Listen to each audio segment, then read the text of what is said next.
The savage face of India. The fate of religious pluralism in India hangs in the balance. In his zealotry, Modi may be well on his way to realizing the foretelling of Muhammad Ali Jinnah, who forcefully argued that Hindus and Muslims constituted two distinct nations, precluding coexistence. A video posted on Twitter showing a hijab-wearing Muslim student being harassed by a Hindu mob in Karnataka state has caused growing concerns amid protests over the ban on hijab. Brave Muskan Khan was surrounded by men wearing saffron scarves as she arrived at her college in Mandya, where she confronted the anti-hijab protesters. The cruelest part is someone leaked addresses and numbers of protesting Muslim girls, and they have been getting abusive phone calls. Even their parents are receiving calls from unknown numbers. With the data leak from college, their lives have become even tougher. Ruthlessly, the primary and secondary education minister B.C. Nagesh blamed the girls, asking, why did she provoke? He claimed that the burqa-clad college student standing up to a mob in saffron made the first move in her show of defiance, and questioned why she provoked them. They did not want to surround the girl. But when she was shouting Allahu Akbar, there was not a single student around her. The state school education minister Inder Singh Parmar, hailing from ruling BJP, reacting to the hijab controversy in Karnataka said, the hijab is not a part of uniform, and it should be banned in Madhya Pradesh schools. The BJP government is using non-issues, and the personal likes and dislikes of eating and dressing of a person to gain popularity in the Hindu-majority country in the name of democracy to win elections. This is a violation of basic human rights. Instead of democracy, right now, majoritarianism and authoritarianism are the true face of India. How bleak is the future of so-called shining India, where universities and colleges are not safe for minorities.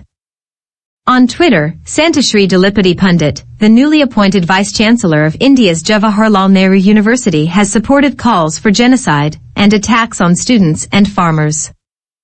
A hardline protege of Modi, Yogi Adityanath, known for its strong Hindu supremacist tradition, founded a vigilante youth army named Hindu Yuva Vahini. Volunteers of the group regularly rough up Muslims accused of slaughtering cows or carrying out the love jihad in Uttar Pradesh. Adityanath himself has several criminal cases pending against him in various courts. The BJP is fueling religious intolerance for electoral gain, calling into question India's long-cherished secular and democratic credentials. The Human Rights Watch accused the Indian ruling party BJP government for its involvement in atrocities carried out against minorities in the country last year. In its latest report, the global rights body said that Indian authorities intensified their crackdown on activists, journalists, and other critics of the government using politically motivated prosecutions in 2021. In its World Report 2022, HRW said that tens of thousands of people died during a surge in COVID-19 cases, with the government failing to provide adequate healthcare to those in need. The clampdown on dissent was facilitated by the draconian counterterrorism law, tax raids, foreign funding regulations, and charges of financial irregularities, HRW said. The clampdown on dissent was facilitated by the draconian counterterrorism law, tax raids, foreign funding regulations, and charges of financial irregularities, HRW said. It added that attacks against religious minorities were carried out with impunity under the BJP government. BJP supporters engaged in mob attacks or threatened violence, while several states adopted laws and policies to target minority communities, particularly Christians, Muslims, Dalits, and Adivasis, said the World Rights Body. The Indian authorities have given up any appearance of tolerating dissent, and are using the machinery of the state to silence critics, said Meenakshi Ganguly, South Asia Director at Human Rights Watch. Journalists in Kashmir faced increased harassment, and some were arrested on terrorism charges. UN experts raised concerns over abuses in Kashmir, including arbitrary detention of journalists, alleged custodial killings, and a broader pattern of systematic infringements of fundamental rights used against the local population, it concluded. South Asians for Human Rights, SAHR, a regional network of human rights defenders, said it was deeply alarmed and concerned by the rising explicit intolerance against minorities, especially Muslims in India, and the ongoing crackdown on human rights organizations.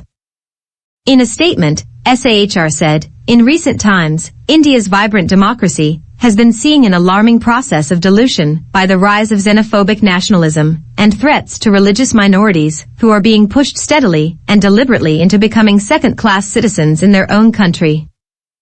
UNHRC reports are not generated merely to fulfill the pages of newspaper.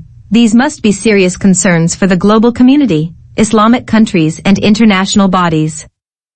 These are wake-up calls for the international community and so-called word human rights defenders who are providing only lip service to innocent victims. On the hijab row in Karnataka, social activists and women rights activists are sleeping. They did not protest on the road to show solidarity with Muskan Khan. She is the true symbol of women empowerment, where she faced hundreds of saffron braggers courageously for her religious right.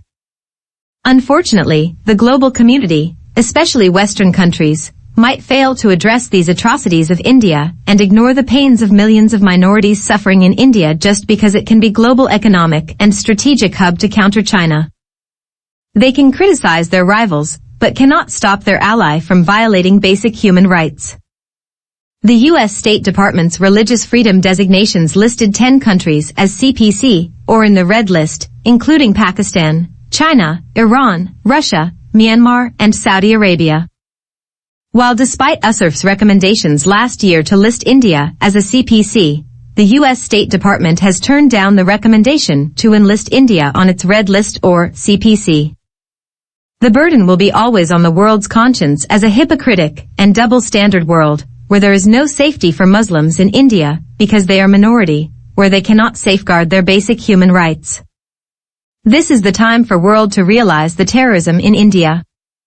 At least one resolution must be passed in the UNSC to expose the fascist policies of the current Indian government for historical record to prove that the United Nations is for all.